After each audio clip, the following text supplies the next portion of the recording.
Hello, and welcome to another edition of Close Mode, the enterprise sales show, where I get to interview mostly fun and mostly smart people, and really smart people. So today, one of those really smart people is Thomas Gavaghan, VP of Global Pre-Sales at Kyriba. Thomas, welcome to the show. Yeah, thank you so much, Brian. Nice to be here. And I understand you're looking out the window at 6 inches of snow. Yeah, it's a rare occurrence for us these days, a couple years, but learning to cope with it. Schools are shut down, trash isn't getting collected. It's almost apocalyptic, but yeah, not bad. Awesome. Um, we had I really enjoyed our sort of pre-chat as we were getting ready for this, and I learned a lot about pre-sales, and I've never been fortunate enough to have professionals like your team in my life, and I would love to have had them. But in our discussion, I learned that you have a real passion for discovery. So this is what we're going to talk about today. And you said something. I was going back through my notes. You said that people have an aversion to discovery and jump right to the demo. That was curious about that. I mean, what do you think that aversion is? Yeah, I obviously believe in that aversion and cope with it and try to manage around it on a daily basis. Working in pre-sales and working in tandem with the sales group, discovery is the foundation of success, not just for the sales success, but like the customer success if done right. I think the aversion is just, trying to cope and adapt to the buyer behavior of immediate like gratification or immediate need to receive something, right? So often you get in situations where a buyer just goes, "Well, I just want to see it. I just want to see your product. I just want to," and it's really challenging to kind of push back on that. And so a lot of times you just capitulate to that demand, but it's doing yourself a disservice because why am I showing this to you? What am I trying to show you? That's the challenge, I think. So I think it's just that immediate, like, the customer wants to see something, but actually maybe that's not in their best interest. Yeah. No, that's interesting because I was going to ask you that. Like, why do you think they jumped to demo? And you already answered that question for me. So this is interesting to me because I know lots of people that are frustrated with the discovery their sales teams are doing, and there's a lot of there's spin selling, there's medic, and I've talked to lots of organizations who have invested in those. But at the same time, many people are still frustrated with discovery, the quality of discovery. Why do you think that is? Yeah, and I know I've been on the sidelines of those philosophical debates, those people who have really grown up in certain spin methodologies or medic or even, med pick I have seen. I am somebody who's like, you know, omni philosophical in a way. Like I don't subscribe to one or the other. I think all of them have their different, benefits to them. But I think the frustration is to your point, like the quality of the discovery, because so often the discovery sometimes is so superficial. It's like fact gathering without, going a layer deeper and trying to find, the underlying root cause issues or the impact of the what you're actually trying to uncover. And I think when that's what causes frustration in a sales cycle between the players within the sales team, the sales, the pre-sales, if you have value engineering and so on, because one group is expecting maybe a layer deeper and we're not getting that, and it's remaining at a superficial level. And I think that's where some of that frustration occurs, and then that sometimes goes back into the buyer as well, because they go, well, we already told you this, or you should already know this. And I think that's also part of the problem. What do you see in your business? What are sort of the bad results of poor discovery or the bad impact? So for for others that are listening, perhaps that don't have that experience with pre-sales, our organization are typically at a high level within pre-sales. You're responsible for being the, solution advisors, the consultants, the experts in the subject matter and the application that you're ultimately, selling. And it's very, especially with, bigger technologies and in nuanced areas, it leads to poor demonstration. And if poor demonstration leads to the buyer's poor interpretation of what your solution can offer. And it's rooted in incorrect or incomplete discovery, quite honestly. You need to really, understand the pain of a patient before you administer surgery or or medication, right? You just don't throw that out there. And effectively, without discovery of identifying what's going on with the patient, you're just giving a patient pills, or you're cutting them open and giving them a surgery, and that's not normal. I love that analogy, metaphor, whatever that is. But because I was going to ask you about the impact of proper discovery, but you just got me thinking about that. Uh, I think sometimes customers have already diagnosed their own problems and they've already prescribed their own solution, and oftentimes that's not done well. And if we react to that, I think that's kind of your point. Like that's not goodness. Yeah, I mean, absolutely. I think, you can even relate it to the consumer buyer behavior that you and I would experience when we think we might know the TV that we want, or whatever it is that we're in the market for. And effectively, like, if we're working with a good company, or a good, seller, they should be helping us and guiding us to what we actually might need. Obviously, we are in a world where the buyers need to be enabled, and they are, whether you're buying a TV or whether you're buying $1 million piece of software, you're doing a lot of that research and fact finding on your own. But it doesn't mean that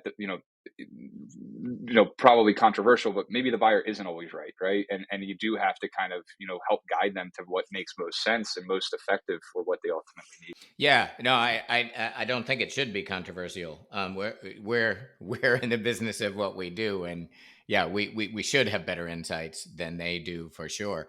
I wonder, the other thing that occurred to me, as we talked about discovery is, like, do you think it's shifted, like pre and post COVID, is like the whole selling world is shifted, and then we have the kind of right now where we're at in the market. Is there a more modern approach to discovery, since as opposed to how we all think about it?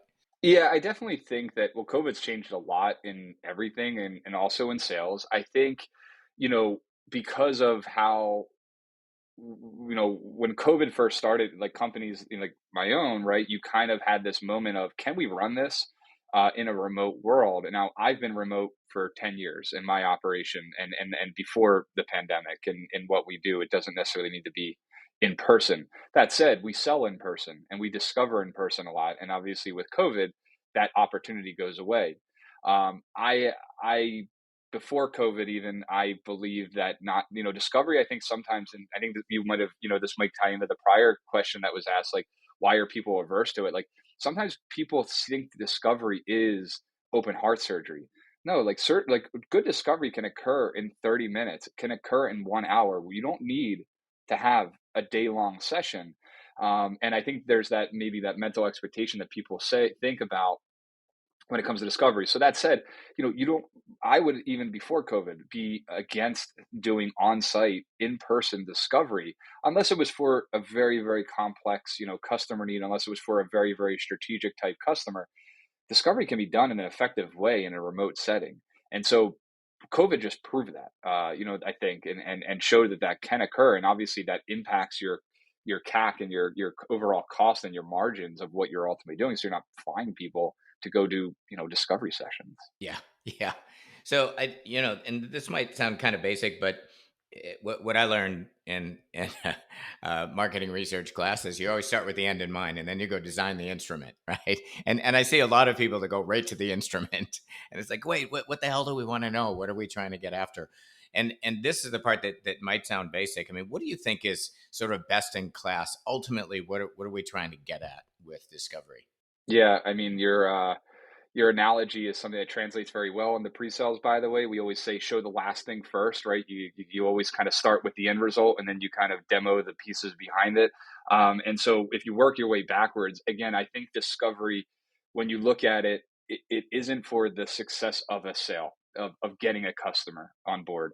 It's about the success of then the customer, because just because we discovered the information to align a solution and sell that solution, that discovery and that information is then going into implementing for that customer and getting them in using whatever it is that they're supposed to be using, and getting the success of the and the value out of whatever they're ultimately buying. So I think you have to start at that level. What is the information that we would require in order to implement and have a customer successful?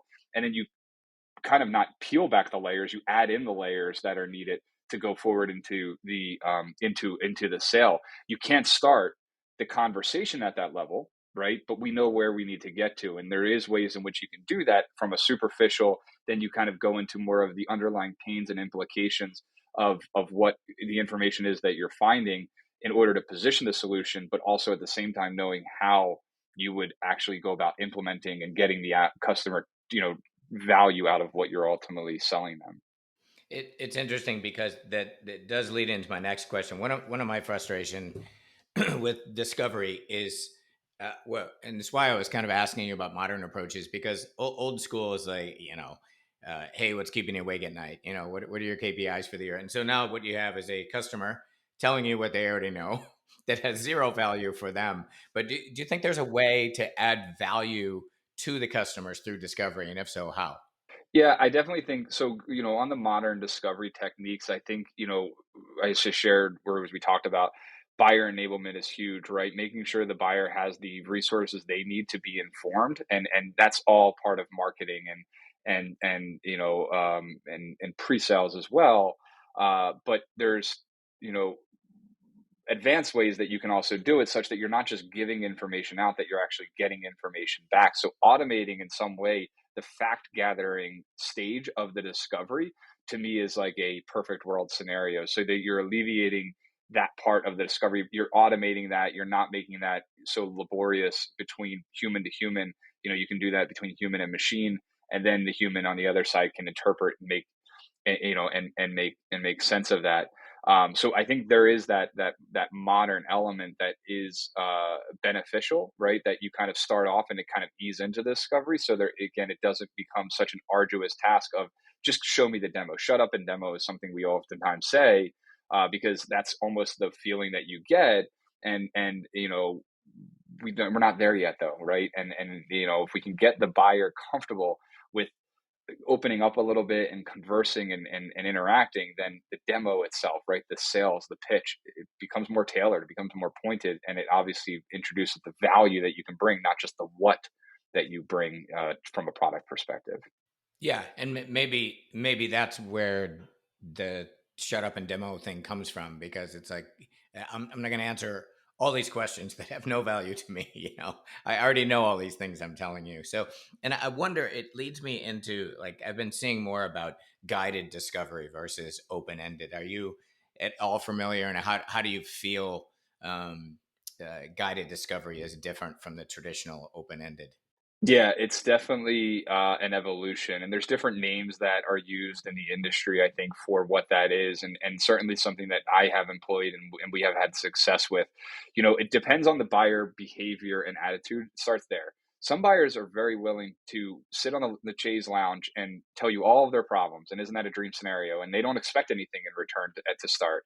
And in those situations, you capitalize on it. You obviously take advantage of it, but we also know that the buyers are apprehensive. They don't want, they don't want to talk to salespeople. They don't want to be sold to. They know what they know, and they think they know what they need.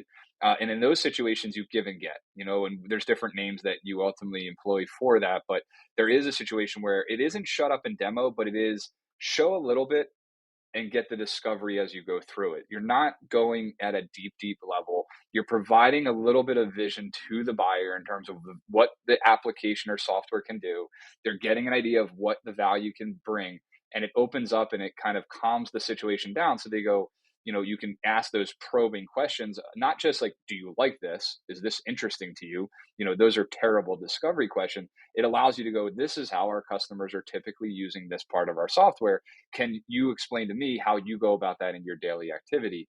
And in doing so, it opens up that discovery, and then you find they start getting more comfortable with you. They start opening up. They then start settling into the chaise lounge, and then eventually they're just flat out, and then telling you all of their life's problems, and you have them where you need them, so that you can symbiotically work together on finding the right solution. Yeah, that's I love this idea, that I fundamentally agree with. That it's almost this give get. It's an information exchange, and I think there's some good human research behind that, that people are much more likely to respond in kind when you're sharing. And yeah, I don't hear enough about that with as part of the official discovery process is how do you grease the skids a little bit by enabling that information exchange by giving some data up? I think that's yeah, I think that the give gets you talked about is pretty powerful. The other thing that you said too, because I'm searching for ways like to make discovery better, and I think that's one that you just talked about. And the other one, which there's more research out there that shows customers love when best practice is shared, and that's kind of I heard you like couching discovery in terms of that. This is what we've seen elsewhere. Is that kind of how you're using that? Yeah, for sure. I mean, you can't make things overly robotic. It's part art and part science. And in that give and get, it's not just, from the give side, and I'm talking about from the seller's perspective, the give, it's not just here's this screen, do you like it? Here's this cool graph, do you like that? It's the image that you're producing has to have that story behind it. And just saying those words of, we traditionally see our customers doing this. We are able to help our customers save time here. We are able to introduce vision where they didn't, or insights where they didn't have it there. Then and that gives the customer the ability, and what we call that vision, that chasm that they have to cross over of, oh, I didn't know that existed. I didn't know that world even was there. And then in doing so, that gives you the ability, the openness to say, tell me what you do, share with me. And you, in some situations, like perfect world, they'll say, let me see, can I take the screen? I'll show you my worksheet, I'll show you my Excel file, whatever. And then there you just have them, you're just now working together, and you're talking the same language, and learning what you need to learn about them, so that you can come back and actually do a real demonstration at that point, a real pitch that's tailored to what their challenges are. You're using the words they use, right? Little things like that go such a long way in order to relate to your buyer. I mean, I do a ton of discovery myself, and one of the things that I love when I feel like we're doing it well is when the customer says, "Wow, that's a great question." And I think that we're not going to get that when we're like, "Hey, what's keeping you awake at night? Or do you like this, this widget?" But wow, that's a great question. I feel like discovery can be a kind of an equity building, a value building exercise if done properly. It can, but the thing I think, that is really important, and one of the things I always preach, is that we all do discovery.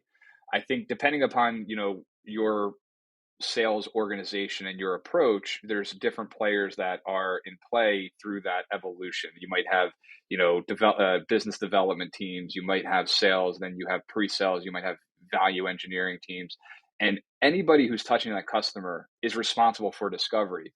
If it's in, sometimes it might be cultural, but it might be like, oh, that is the team that does discovery. That's not right. It's not fair to the customer. It's also not fair internally to the sales team, because we, collectively need to find certain information. And we're certainly, and what I like to say is, there's different levels of qualification.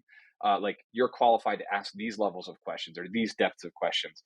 And working together, you can kind of get that clearer picture, not just of like the needs and wants and pains, but political landscape, right? Buying process, procurement activities that they do, prior experiences that they've had in doing, in buying any sort of, in going through a buying process. These are things that also are super, super valuable in order to have success in landing a customer, that are sometimes often, ignored. So, it's not this, oh, it's discovery isn't a stage either, right? Discovery is constant from the first point of interaction all the way through to them becoming a customer and implementing your product. You're constantly discovering, and you can't just look at it as a single point in time, and you can't just look at it as a person or a team that's solely responsible for it. It's not fair to the customer.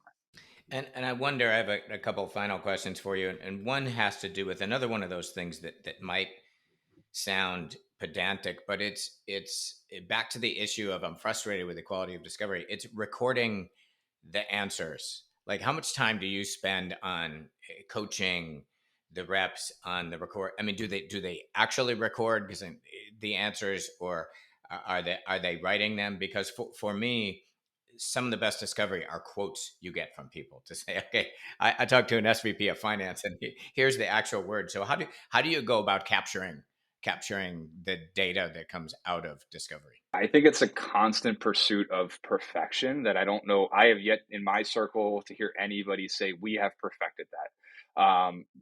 it is the, you're just chasing that perfection of it. And it's super super important. I think first, kind of start at the end. Where should it live? Should live in your CRM tool, right? Ultimately, like, your CRM tool should be the holder of all that information, because again, discovery didn't happen that one time and you go back to it. No, it happens at each interaction. So your CRM tool tracks the activity that you have with your buyer, and you have to formalize how you're collecting the information, so that anybody who's involved currently, or like in my level, if I'm pulled into an opportunity that's in flight, I can quickly gain the information I need without having to interrogate 15 different people that are in the sales process to say, what did you hear? And what is this? And what does that guy do? And how does this work? And so having that in one place is absolutely critical. Obviously, then formalizing what is it that you need, the information you need to collect. What is it? Is it a form? Is it a document? I don't know. It can be different depending upon actually what you do. But there's such a market now, as you obviously know, with what you're doing, of technology to enable this, right? Being able to use technology, artificial intelligence you know, to gather the information, because there's so much that's said, and human might miss what's said, right? Maybe because I like to say it's like speaking another language. I speak a little bit of French to get by myself, but I can't listen to the entire sentence. So there's certain things that I might miss, and a salesperson might not truly understand the depth of perhaps what I know from a subject matter expertise. So they missed out on that really important tidbit because they didn't understand it. So if AI can be used to gather the information, pull it out, maybe I'm not even in the room, but I can be in that room retroactively and hear or see what was said because the AI might have pulled that out and told me. Yeah, and that really is the basis for my question. We in a prior life, I did a lot of negotiation deal coaching, and we would often say to the deal teams that we were coaching, "All right, you ask the questions, you record the answers, or two other people are recording answers." And it was always fascinating to me in the post debriefs to go, "Oh wow, I missed that.